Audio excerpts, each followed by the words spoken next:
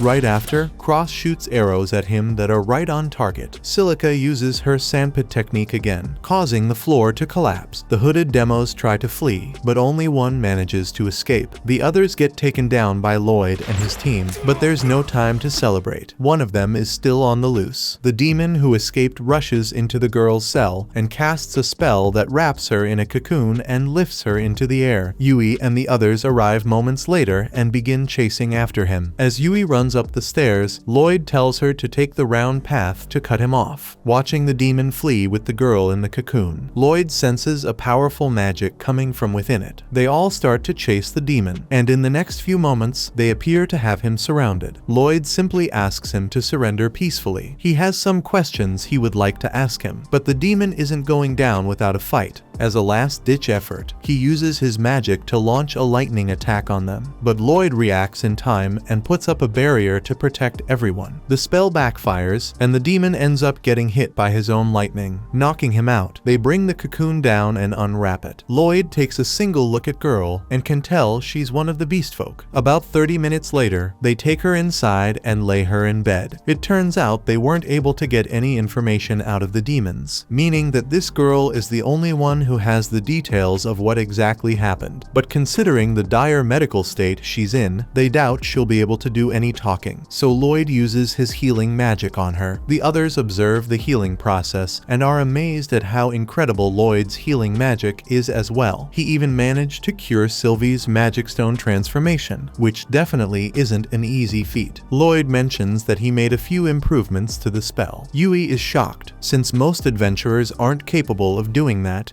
Silica adds that being able to tweak magic is pretty impressive, but Lloyd is just as surprised as they are. His master used to force him to improve her spells all the time. Shortly after that, the girl wakes up. Yui gets a little overexcited and starts to ask her what her name is. Once she calms down, she tells Yui that her name is Claire. Yui asks her why she was being held captive by the demons, but it's obvious that Claire is so nervous that she doesn't even give a response. Lloyd speaks up and tells her that they're adventurers. He tells Claire how they received a quest to protect a farm from a horde of monsters, but along the way, he sensed beast folk mana. Lloyd heard rumors of some people having the ability to use their magic to control monsters. As he moves closer, he asks if she has that ability. Claire quietly confirms that she does. Elsewhere, some knights are seen doing a routine patrol through the woods. That's when they stumble upon a giant magic stone and decide to touch it. The moment one of them touches it, they get surrounded by several red-eyed wolves. They then run for their lives while being chased by the wolves. Back in the house, Lloyd learns that the demons had Claire chained up in that cell and were forcing her to use her power of controlling monsters. Hearing this, things make a lot more sense now. The demons captured Claire in order to use the monsters in their army. Ishtar is currently being attacked by the megocracy, meaning if they get control over the city, it'll be much easier to invade the continent. There's now a big chance that Ishtar is already destroyed, so Lloyd suggests they get back there as fast as possible. He grants Claire the magic enhancement speed boost, which allows them all to move at the same pace. On reaching the next landmark, they stop to rest and drink water. That's when Lloyd uses his searching magic once more, but this time he senses a horde of monsters headed towards Ishtar. But that's not all. There's a large army following behind them. Everyone looks to Lloyd, asking him what they should do now. He thinks about it for a moment and tells Claire he's going to need to borrow her power, and as for the others, he tells them to go and warn the city and prepare for battle. Before they leave, Lloyd hits them with another round of enhancement magic, which restores them to full health and stamina, after which the two teams set off in opposite directions, hoping their efforts will be enough to save Ishtar. Back at Ishtar, Alan angrily swipes several party application documents off his desk. He's frustrated because he thinks every applicant is too weak to join his party. He's in search of a support mage, but in his eyes, every last one of the applicants are even worse than Lloyd when he was with them. The girls tell Alan that this is the best selection of support mages in the area, but Alan refuses to accept anyone that can't even use storage magic. Lena says she actually considered Lloyd to be rather exceptional, but Alan doesn't feel that way about Lloyd in the slightest. He considers him nothing but a piece of trash. Alan considers whether it would be wise for their party to continue without a support mage, but that's when someone knocks on the door. A knight opens it to inform Alan that a horde of monsters is advancing on Ishtar. The troops patrolling the forest reported that they saw over 10,000 monsters. Alan gasps in shock. The knights are currently working on establishing defensive lines and have come all this way to ask Alan and his party for help defeating the monsters. Alan agrees to help them without hesitation. This gives the knight a feeling of reassurance after he hears this. The knight then walks out to inform his comrades of the good news. The other party members question Alan on whether agreeing to help them so quickly was a good idea. Alan smirks while explaining to them that this was a direct request from the king, so there was literally no way he could turn that down. Other than that, he figures it would be a good way for him to show off just how strong he is. Lena hears that and doesn't like the sound of it one bit. In the forest near Ishtar, Lloyd and Claire watch from a cliff as countless monsters move below. Lloyd had already expected a large number, and this group is just as big as the one heading toward Ishtar. He believes the city won't stand a chance if a horde this size joins the main attackers. Maybe splitting up the party was the right choice after all. Lloyd says they need to wipe out this group somehow, but Claire feels sorry for the monsters, knowing they're being controlled by the demonic power she helped create. She asks Lloyd whether it would be possible to stop the monsters without hurting them. It's obvious to Lloyd that Claire really cares about these monsters, so he tells her that he'll think of a way to free the horde while causing as little harm as possible. He feels it's best to resolve matters without killing anyway. Lloyd suggests Claire use her magic to peacefully send the monsters back back to their homes, but she's not sure if she'll be able to pull that off, especially since there are so many of them. Lloyd has the idea of supplementing her mana and augmenting her spell to make it stronger. He asks her whether that would be enough to pull off, and Claire replies, saying she's willing to give it a shot. She steps forward and begins using her spell, causing her to emit a bright green aura, but then her spell gets blocked, making her realize that there has to be something in the forest causing interference. Meanwhile, at the local adventurers guild, Alan and his party members are there and still in search of a worthy support mage for their squad. Turns out all the high-ranked adventurers are currently unavailable, so everyone here is either in B rank or below. Alan doesn't think any of them are worthy of joining his party, so he just begins to insult them, calling them all worthless pieces of trash. The adventurers quickly get pissed off and are about to fight back, but that's when the guild master steps in and tells them to cut it out. Now that things have calmed down, Alan decides to give the adventurers a rundown of his plan when facing the horde of monsters. First, the mages are to unleash their most powerful spells on the monsters. He expects those spells to take out at least 10 monsters each. Then, he and the other fighters will go head to head with the monsters and buy time for the support mages to recover their mana. And once they do, they'll just fire another round of spells. Alan plans on them repeating that sequence until the horde of monsters has been totally defeated. However, the mages among the adventurers don't feel so confident about that plan because they aren't capable of using magic that powerful. Maya also speaks up and says that she doesn't feel confident about that plan either because the power of her spells has dropped off recently, so she doubts if she'll be able to draw that kind of magic. Alan gasps in shock as he hears this, and he asks her why she would keep quiet about something like this for so long. But Maya says it's not just her. The other members in the team like Lulu, Sheena, and Lena also have noticed a significant drop in strength ever since Lloyd left the party. Hearing this makes Alan furious because he feels his teammates have just been deceiving him all along. But Lena steps in, telling Alan it's his fault for not noticing it up until now. Moreover, Lena noticed that Alan has grown more complacent as a hero and hasn't done any training in a while. The other adventurers are shocked to hear that Alan hasn't been training all this while. His emotions get the best of him, so he throws a punch at Lena, but she effortlessly catches it with her palm. He's surprised how Lena got strong enough to stop one of his punches. Embarrassed, he runs out of the building while telling them not to blame him for whatever happens next. All the party members except Lena chase after Alan. The adventurers are currently in a state of shock. This is their first time encountering Alan in real life, and he's nothing like the rumors make him out to be. Left with no other option, they believe all they can do is run away from the monster horde that's approaching. But Lena speaks up and urges them all to keep their cool. She informs them that she'll be leaving Alan's party. She feels she has a better shot at winning if she fights alongside them, the adventurers. The adventurers are already aware of how powerful she is, so they have no objections. But before they head to the battlefield, Lena asks if they've seen a boy named Lloyd today. Meanwhile, deep in the forest, Lloyd and Claire are hiding in the bushes as they discover a giant magistone that's being guarded by some wolf monsters. Claire's theory is that the magistone is imbued with an evil power that's interfering with her spell. She also assumes that there are multiple magistones just like this one, and unless they're able to deal with all of them, she won't be able to control the monsters with her spell. Lloyd hears that and says what they need to do now is discover the locations of the other magistones. Claire would easily be able to sense them if they were close, but she's unable to do so over large distances like this. To solve that problem, Lloyd summons his magic staff and uses it to expand Claire's senses. That way, she'll be able to track the magistones even over large distances. He also uses some concealment magic on them both, so they'll be able to get close to the magistones without raising an alarm. However, the spell breaks with heavy impact, so he warns Claire to be careful. Just as planned, they manage to move past the wolves undetected and disable the magistone. After it's disabled, the wolves are no longer being controlled, so they just walk away from each other. Meanwhile, the army of Ishtar sets formation at the castle gates, awaiting the monster horde's attacks. However, the guild master knows that even with this large army, their lives all depend on none other than Lloyd. Early, at the Adventurers Guild, Lena explains to the other adventurers that Lloyd was the only reason Alan's hero party was so successful, even though he was a mere white mage. Hearing that, the adventurers wonder why they kicked Lloyd out of their party if he was really the reason behind their success. class. Lena explains that all the others, including herself, grew overconfident in their strength without realizing that it was all thanks to Lloyd's support magic. Lena believes they might still be able to turn things around with Lloyd's help, so she asks the adventurers whether any of them have an idea where he is. The guild master happens to keep tabs on every adventurer that's registered with the guild. His reports say that Lloyd is currently out on a monster slaying quest with an S-rank party, but the location is so far away that the trip alone would take them a few days to arrive. However, Lena believes that Lloyd would be able to shorten their travel time with the help of his support magic, but she realizes her plan won't work if the adventurers don't put all their faith in Lloyd, so she asks them whether they're willing to. Later that day, the adventurers set up their formation and wait for the incoming monsters. The horde charges straight toward them, but the adventurers hold their ground, fighting back with the resources they have. The guild master watches the battle unfold and thinks that if they can hold out until Lloyd and the other S-rankers return, they might just have a chance to survive. Later that night in the forest, the other half of Lloyd's party have just taken a break to rest after running for hours towards Ishtar. They're relieved because they know it won't take long before they arrive. Things have been going well for them so far, all thanks to Lloyd's support magic. They assume Lloyd is doing everything in his power to save Ishtar right now, so they can't afford to get lazy now. That said, they decide to continue their journey. Meanwhile, Lloyd and Claire have just deactivated the last Magistone without being detected by the wolves, but things take a foul turn as the High Wolves and Blood Panthers start to fight each other. From what Claire can see, they've chosen to fight rather than return back into the forest. In the middle of the fight, they end up knocking over the Magistone, which hits Claire, allowing her concealment magic to wear off. The wolves instantly spot Claire and turn their attention towards her. So, to save Claire, Lloyd disables his concealment magic and shoots a flare in the sky, drawing the wolves' attention towards him. Back in the city, things aren't looking so good for the adventurers because their front line has just been breached by a wave of monsters, and to make matters worse, even more monsters are seen to be approaching with horrific speed. But just before they collide with the adventurers, the monsters get hit with a wave of fire. The guild master looks on and is delighted to see that the S-ranked adventurers have finally arrived. Meanwhile, Lloyd is still holding his ground against the wolves. He's easily able to dodge their attacks now that he's used some physical enhancement magic, but he knows it's only a matter of time before his body gives out. Claire observes Lloyd's fighting style and notices that he's only dodging and not attacking at all. She realizes he's doing that because she previously told him that she didn't want to hurt the monsters, and he's doing that for her sake. Lloyd has just about reached his limit and is about to get eaten by the wolves, but that's when he starts to hear Claire's beautiful singing.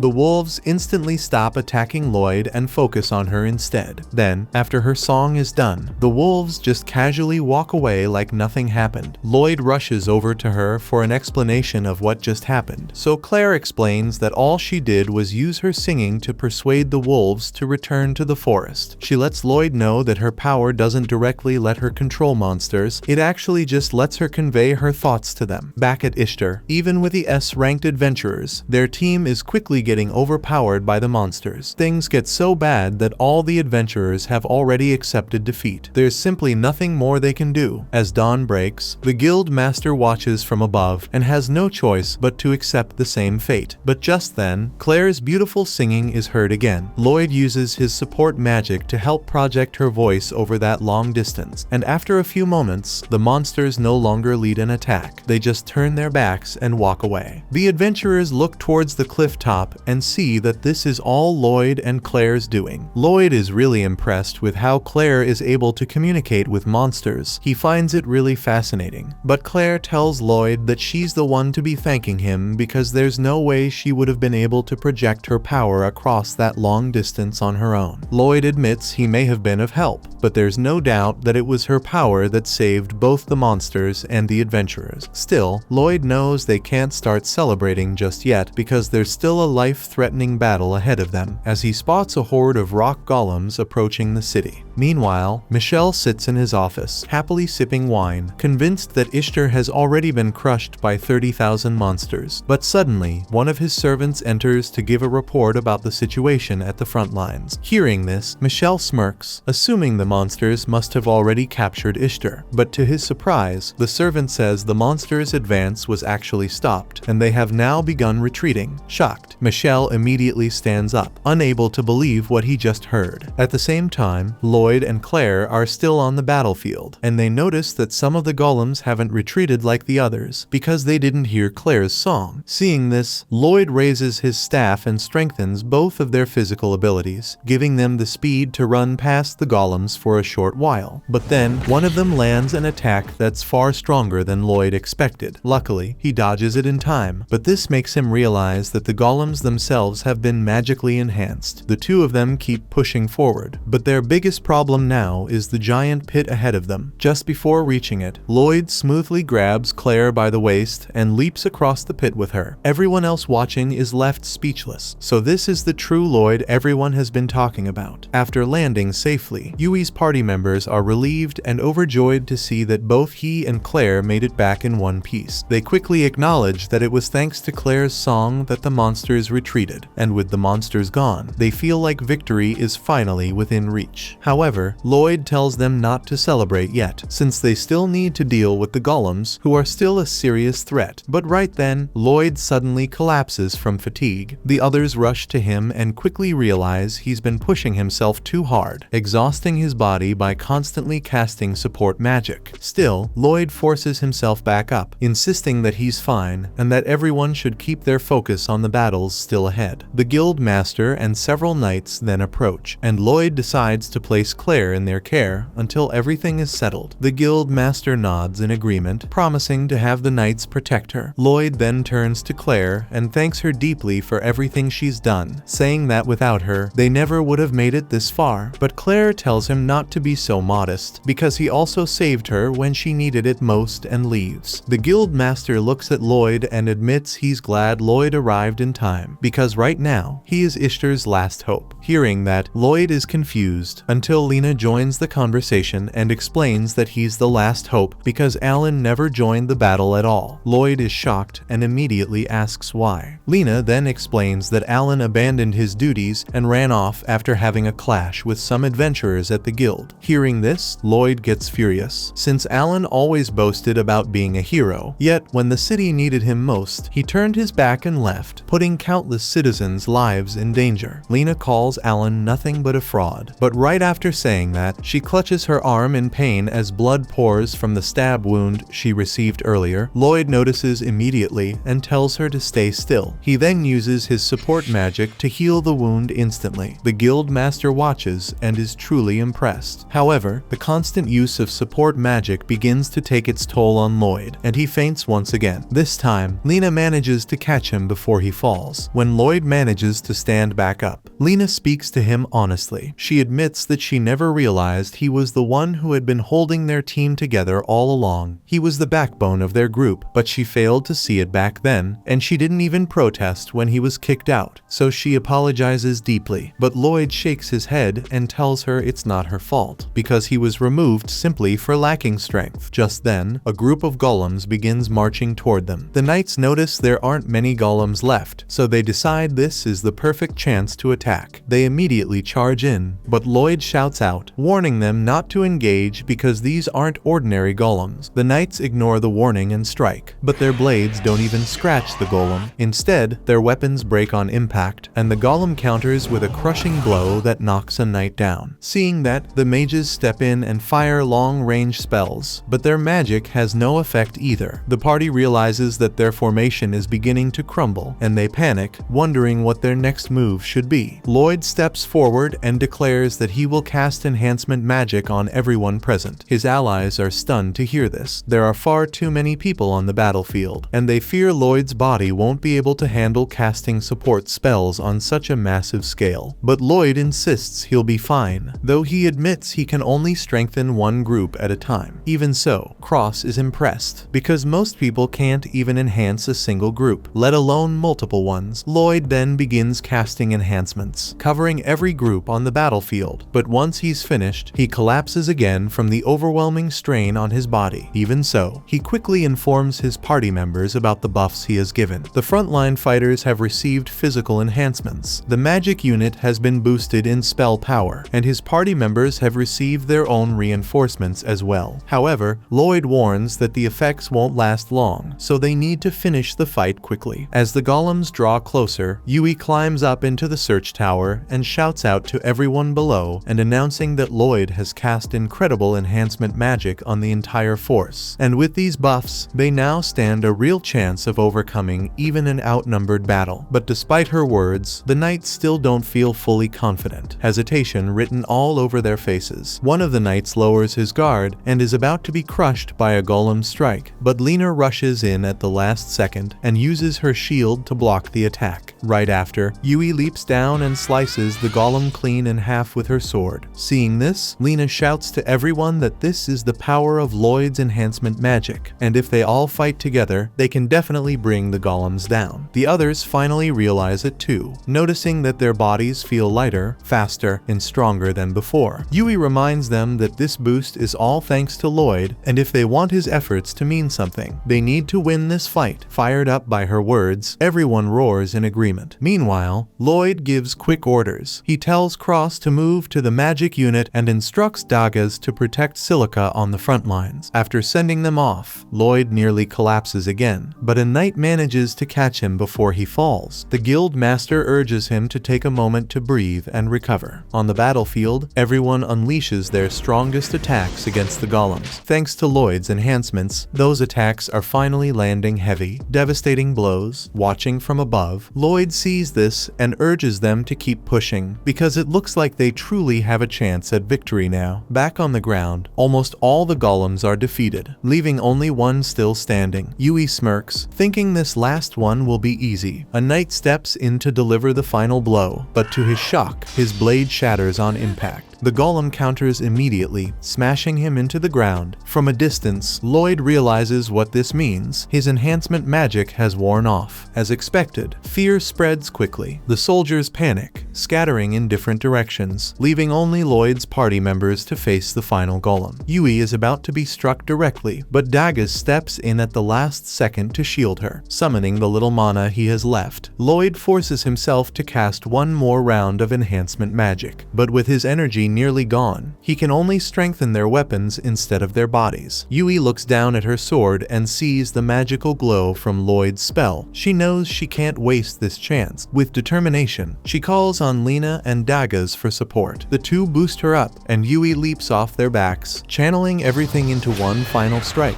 Her sword slices through with overwhelming force, destroying the last golem in a single blow. With the enemy finally defeated, the soldiers erupt into cheers, celebrating their success in protecting Ishtar. From his spot on the tower, Lloyd lets out a long breath of relief. With the battle finally over, he allows himself to faint at last, this time in peace. Meanwhile, Will watches from a distance on a cliffside and notices that Lloyd seems to be thriving here, even more than when he was still part of the hero team. Later that same day, Grist storms into Michelle's office to deliver the bad news about their failed operation, but when he enters, he's stunned to see that Michelle isn't there. At that moment, Grist realizes he's been scammed. Furious, he wrecks Michelle's office in a fit of rage, and once he's finished, he swears that he will kill anyone who dares interfere with his plans. That same day, Lloyd wakes up inside a cozy-looking inn. Yui enters happily, relieved to see that he's finally awake, since he had been sleeping the entire day. Lloyd apologizes, blaming it on the fact that he isn't powerful enough. Yui tells him that he always talks down on himself, so in order to boost his confidence, she takes him outside to meet the crowd of Ishtar citizens who have been waiting for him to wake up. As soon as they see him, they cheer loudly and praise Lloyd, calling him Ishtar's hero. Yui smirks, thinking this will surely give him the confidence boost he needs, but instead, Lloyd shuts the door immediately, saying that it's way too many people. Yui quickly opens the door again and urges him to at least greet his fans, but before she realizes it, Lloyd dives straight out of the window and runs off down the alley to escape. Meanwhile, over at Merlin's place, Will stops by to see her. Just as he's about to open the door, a massive explosion erupts. Merlin steps out, and Will jokes that blowing things up isn't exactly the best way to greet a guest. Inside, Will finds Thor and Lily sitting at the table, so he waves to them in greeting. Will is a well-known alchemist, but recently, he stopped making potions. Curious, Lily asks him why, and Will replies that he's stopped for now because his main focus is gathering information. Merlin then asks about Lloyd, and Will tells them that Lloyd was kicked out of the hero team. Merlin is shocked at the news, but Will quickly reassures her that Lloyd has now joined an S-rank adventure party. Hearing this, the others are stunned, since none of them ever expected something like that from Lloyd. Meanwhile, Lloyd stands on a balcony, looking down nervously at the huge crowd who had come just to see him. That's when his party members arrive to check on him. Lloyd asks them why everyone keeps chasing him around. Cross tells him to relax, explaining that the people are only here because they want to show their gratitude for saving them. But Lloyd insists that he only provided minor assistance to those who were actually on the front lines. Hearing this, Yui gets annoyed that Lloyd keeps putting himself down. Dagas bluntly tells Lloyd that he's setting impossible standards for himself and only torturing his own heart. Lena steps forward with a serious expression and firmly tells Lloyd that he needs to start having more confidence in his own abilities. The story then shifts back to Will, who is telling his companions that the real problem with Lloyd is that he's simply too earnest. Because of that, he never truly recognizes the extent of his own capabilities. Merlin looks worried as she says she doesn't want Lloyd to repeat the same mistake she once made. Meanwhile, Lloyd goes downstairs to meet the citizens waiting for him. The moment they see him, they cheer loudly and shower him with praise. Lloyd tries to explain that it was really the knights on the front lines who should be receiving this kind of recognition, not him. But one of the knights steps forward and says it was only thanks to Lloyd's enhancement magic that they were able to fight at all. The citizens agree and begin chanting Lloyd's name as their hero. Lloyd feels overwhelmed at being treated like a hero, but Dagas just tells him to relax and enjoy it. After hesitating, Lloyd finally accepts their praise. Meanwhile, Alan is furious when he hears the news that Lloyd has been hailed as a hero. His own party members immediately recognize the danger of this, knowing that if things continue, their official hero titles might be revoked since they refuse to accept the emergency mission. Frustrated, Alan orders his team to pack their things, saying they're leaving town immediately because he refuses to stay in a place where Lloyd is celebrated as a hero. At the same time, Will and his companions sit together, and Thor guesses that Will didn't call them there just for drinks, but to honor Sybil. Will smirks and admits it's true. He then explains that the demon race has been controlling monsters to try and conquer Ishtar, using the orcs' magic as a tool to do it. What he doesn't understand is why the demon army would choose to act so aggressively at a time like this. That leads him to suspect that the demon king has returned. Hearing this, Merlin stands up immediately in shock, insisting that can't be true because the demon king was already vanquished. Thor tells her to calm down, reminding her that panicking won't solve anything. The group agrees that if they want to protect the future, they have to do everything in their power. The next day, Lloyd and his party are summoned by the Lord of Ishtar to discuss the city's protection. As they wait outside, they wonder nervously what the Lord will be like, especially since none of them even know what he looks like. Just then, a man who looks like a butler approaches them and invites them inside. When they enter, they are surprised to see Claire. They ask if she was also summoned by the Lord, but the man quickly clarifies that she is his honored guest. He then introduces himself as Lord Abel Lucas, the true Lord of Ishtar. Everyone is stunned and quickly apologize for not addressing him properly, since they assumed he was a butler or even a gardener. Abel asks why they are so surprised, and they explain that they had always heard the Lord of Ishtar had ruled for decades, so they expected him to be much older. Abel laughs lightly and explains that he really is elderly, but he uses youth enhancement magic on himself, which is why he appears so young. Everyone takes a sit, and Abel reveals that Claire is actually the second princess of the Forest Empire. Everyone is shocked to hear this. None of them ever imagined she was such an important figure. Abel adds that because Claire's rare ability to control monsters is so valuable, they cannot allow her to be captured by the demon race. That is why the Empire has been searching for her. Abel then presents the group with a sealed envelope and explains their next mission. They are to escort Claire safely to Sylphs, the royal capital of the Kingdom of Furin. where her people will be waiting to retrieve her. Everyone is stunned by this request, since escort missions of this importance are usually handled by knights, not adventurers. Abel explains that he chose not to send knights because they would attract far too much attention, and the demon race would quickly catch on. In the end, Lloyd and his party accept the mission, and so, the very next day, they set out together to begin their journey toward the royal capital. After a long period of traveling, the group decides to stop in the forest to rest. Lloyd studies his map and points out that if they keep walking a little farther, they'll reach a town where they can finally settle down for the day. Cross mutters about how they've been on the road for 10 straight days and still haven't made it to the capital. It's much farther than he thought, but Dagas explains that they purposely took the longer route just to avoid running into any potential problems. Yui then looks over at Claire and tells her the next town is famous for its hot spring. Hearing this, Claire looks confused, admitting she's never been to one before. While Yui continues chatting with her, Cross quietly observes and comments that Yui is acting way too calm about everything. Dagas quickly tells him not to say that, insisting that Yui is only being considerate for Claire's sake. Lloyd, who's lost in the conversation, asks what they mean. Cross explains that even though this is an escort mission, if everyone stayed on edge all the time, it would wear Claire down. She needs someone to keep things light and make the atmosphere less stressful. As they talk, Silica joins in, saying she's also heard the same thing. Back in her own kingdom, Claire rarely got the chance to go outside, so she feels Yui just wants Claire to experience the beauty of the outside world. By sunset, they finally arrive at the town, and as soon as they get there, Yui excitedly suggests they head straight for the hot spring. Cross notices this and rolls his eyes, starting to think Yui isn't acting this relaxed just for Claire's sake. About 30 minutes later, Yui and Silica slip out of their clothes and step into the hot spring. From the calm, relieved looks on their faces, it's obvious they're enjoying themselves. But after a little while, they realize Claire is missing. Yui glances back and spots her, still wrapped in a towel, crouched awkwardly in the corner. With her face red from embarrassment, Claire admits she has never bathed with anyone before and feels awkward about others seeing her naked. Yui and Silica smile warmly and reassure her that it's completely normal to feel that way at first, but once she tries it, she'll become much more comfortable and confident. Yui then gently offers her hand, encouraging Claire to join them in the bath. Claire hesitates for a moment, but finally gathers her courage and steps in, still holding her towel around her. A few moments later, after she finally removes her towel, Yui pops up from the water and stares directly at Claire's chest. Examining her body carefully, Yui suddenly compliments her, saying she's really beautiful, but Claire doesn't agree. She looks down at herself with shame and mutters that she's too skinny, and she doesn't even have a busty figure like they do. The mention of that makes Silica start to get a little jealous, realizing that Yui's chest has actually grown larger than hers. Hearing this, Yui checks and confirms that yes, hers has definitely surpassed Silica's. Annoyed, Silica smirks and teases Yui, saying the only reason her chest has grown is because she's been stuffing her face with snacks ever since they left Ishtar and has just gotten fat. Embarrassed, Yui tries to fire back with a comeback, but fails miserably. It even gets so bad that even Claire can't help but laugh. Yui points at her in protest, and Claire quickly apologizes, but Silica just tells her it's fine, saying they might as well laugh at Yui for letting herself go. Meanwhile, on the other side of the hot springs, the guys are scrubbing each other's backs. As Lloyd scrubs, his mind drifts into deep thought. He realizes that the closer they get to the capital, the higher the chances of encountering demons. If the enemy intends to capture Claire, he expects them to make their move soon. The thought weighs heavily on him, so he gets a little carried away and starts scrubbing Cross's back harder and harder. Feeling the rough scrubbing, Cross yells out in pain. After the bath, the group gathers for a meeting. Lloyd suggests they remain in the town a bit longer, explaining that he has preparations to make. Silica thinks it over and agrees, saying it's a good idea to prepare as much as possible. Yui asks what everyone else thinks. Dagas raises his hand and says he's all for staying behind, since he's been meaning to pick up some new gear for battle. Silica adds that there are also some spells she's been eager to test out. Cross has no complaints either, so they all agree to stay in town a little longer and prepare themselves for what's ahead. Even so, Lloyd's mind isn't at ease. Quietly, he thinks to himself that in order to protect Claire and keep fighting alongside his friends, he'll need to become much stronger. The next day, Dagas steps out of yet another shop. Disappointed disappointed that he still hasn't found any new battle gear that really stands out to him. Dagas looks to the side when he hears Yui call out to him. She and Claire have just returned from sightseeing around the town. Yui asks what he's been up to, and Dagas explains that he's been visiting one weapon shop after another, trying to buy a shield, but still hasn't found one that suits him. After searching nearly every shop in town, he's starting to lose hope. Hearing this, Claire speaks up and says she noticed a weapon shop in a back alley earlier. She describes it as a small, old-looking shop and asks if he's checked there yet. Later that afternoon, Dagas heads over to the shop. When he arrives, he's surprised to see that there's no one in there. He walks toward the shield collection and is immediately struck by how high quality they look. Just then, his focus is interrupted by a grumpy old man who takes one look at Dagas and instantly assumes he's a thug. Dagas quickly explains that he's only here to buy weapons. Hearing that, the old man calms down and casually tells him to look around and pick whatever he wants. Dagas spends a few minutes examining the weapons and can tell right away that the craftsmanship is far superior to anything he's seen in other shops. That makes him wonder why this place isn't overflowing with customers. Just as he's thinking that, a group of adventurers walk in. They're shocked to see someone else inside, and when Dagas tells them he's here to buy weapons, they burst out laughing. Their leader mocks him, saying he must be a low-ranking adventurer if he's buying from the most poorly rated weapon shop in town. At that moment, the shop owner steps out and immediately recognizes the group. He calls them out as thugs who've been harassing his business and angrily tells them to get out. The leader smirks and tells the shopkeeper to calm down, insisting it's not their fault his store isn't getting any sales. Dagas steps forward and bluntly asks if they're just a bunch of loan sharks. The leader waves it off and tells Dagas to relax, insisting they're nothing like that. Then they points out that since Dagas doesn't even know who their boss is, he must be an outsider. They proudly announce that their boss is none other than Galland, a famous rank adventurer. Hearing the name, Dagas realizes Galland is well known in this region. With that in mind, he asks why such a powerful adventurer would waste his time on petty intimidation like this. Galland says he's here because the shopkeeper refuses to sell him a piece of Lioness's legacy, but the old shopkeeper snaps back, declaring that he'll never hand it over to someone like Galland. He insists that he'll only sell it to someone truly worthy of wielding its power. Enraged, Galland cracks his knuckles, preparing to beat the old man for refusing his demand, but before he can act, Dagas steps in and raises his voice, reminding them all that this isn't how true adventurers should behave. That statement enrages one of the adventurers, and he rushes at Dagas with a punch, but the strike is far too weak for him, so Dagas easily catches it with one hand, twists the man's arm, and makes him cry out in pain. Without hesitation, Dagas summons a shield using his storage magic and slams it forward, knocking the group out of the shop and onto the ground. Galland gets up and glares at him, demanding to know how Dagas could possibly overpower them if he's just a low-ranked adventurer. In response, Dagas calmly pulls out his guild card and shows it, saying he doesn't mean to brag, but he's actually an S-rank adventurer. Galland freezes, unable to believe what he just heard. The shop owner is equally shocked. He immediately asks why Dagas didn't mention his S-rank from the beginning. Dagas simply scratches his head and says he thinks bragging about ranks is lame. He then shuts the shop door as Galland and his men storm off, swearing vengeance. After they're gone, the shop owner looks at Dagas with a firm, serious expression and tells him there's something important he wants to entrust him with. At the inn, Lloyd just sits down with a magic circle spread out in front of him, carefully making adjustments. Yui and Claire walk in and spot him at work. Yui notices the pattern and asks if he's practicing research magic. Lloyd nods and explains that he's mostly trying to strengthen his support spells. He even considered learning new magic, but he doesn't know where to start. Hearing this, Yui suggests that he try picking up some offensive spells. Lloyd admits that it's possible, but then compares himself to Silica. He says if Silica's offensive power is like a raging wildfire, then his would barely compare to a single matchstick. Yui is stunned to hear that Silica is that powerful when it comes to offensive magic. Lloyd explains that's exactly how impressive she is, because very few mages in the world can match her abilities. Meanwhile, deep into the forest, Silica is training alone. Even though she knows how much stronger she's gotten over time, she still admits to herself that on their last mission, if Lloyd Lloyd hadn't been there, the outcome could have gone very differently. With a serious expression, she realizes that she must keep getting stronger, no matter what. Summoning her staff, she attempts to cast a high-level fire spell, but the spell fizzles out before it can form properly, fading because she let her mana scatter too far away. She sighs in frustration, discouraged that despite training for several days straight, she's still struggling with it. Still, she clenches her fist and refuses to let this setback defeat her. Back at the inn, Lloyd, Yui, and Claire are gathered around the table drinking tea. Yui starts talking about Silica, calling her a true genius. She explains that Silica has been called a prodigy and a gifted mage ever since she was young. Claire listens and says Silica really is amazing, but Yui says that's not the only thing that makes her incredible. Ever since childhood, she's known Silica as the kind of person who refuses to give up. No matter how many times she fails, Silica always pushes forward, willing to put in as much time and effort as needed until she succeeds. Back in the forest, Silica continues practicing. Over and over, she tries the advanced spell, refusing to stop until she gets it right. At last, after countless attempts, she finally succeeds. Her face lights up with excitement, and she jumps with joy, but in her excitement, she slips and falls flat on her butt. The spell flares out uncontrollably, ending in a loud explosion. Lying on the ground in embarrassment, Silica wonders why she's always so clumsy. She realizes that when she's with the others, she's careful and composed, but when she's alone, she tends to let her guard down. Silica decides she should probably call it a day and start heading back, but just as she turns, she hears movement from the bushes. Instinctively, she assumes it's a monster and raises her staff, ready to attack, but it's only Daggaz stepping out. To explain how he ended up here, the scene shifts back to earlier at the weapon shop. The shop owner tells Daggaz that the shield before him is a great shield forged by the legendary blacksmith Lioness. Its name is Aegis. When Daggaz sees it, he realizes this must be the item Galland mentioned earlier. The shop owner explains that Aegis was crafted from the world's sturdiest ores and timber. It's said to be so durable that it can block any attack without ever breaking. He adds that he's never given it to anyone because most adventurers today are too weak to wield such a weapon. But after watching Daggaz, he believes Daggaz is both strong and worthy, so he's willing to entrust it to him. Daggaz is stunned, asking if he's really planning to hand over something so precious. The shop owner explains he'll give it to him, but only under one condition. He goes on to say that recently, people have been reporting mysterious explosions near the spring in the forest. The townsfolk fear it's the work of a monster. Hearing this, Daggaz quickly realizes the owner wants him to deal with whatever is causing the destruction as a final test to prove himself worthy of Aegis. Back to the present, Daggaz explains the situation to Silica in the woods. Silica looks embarrassed, shocked that people mistook her for a monster, but Daggaz points at the massive crater she left behind during training and says she can't really blame them. The water spring has been completely ruined because of her magic practice.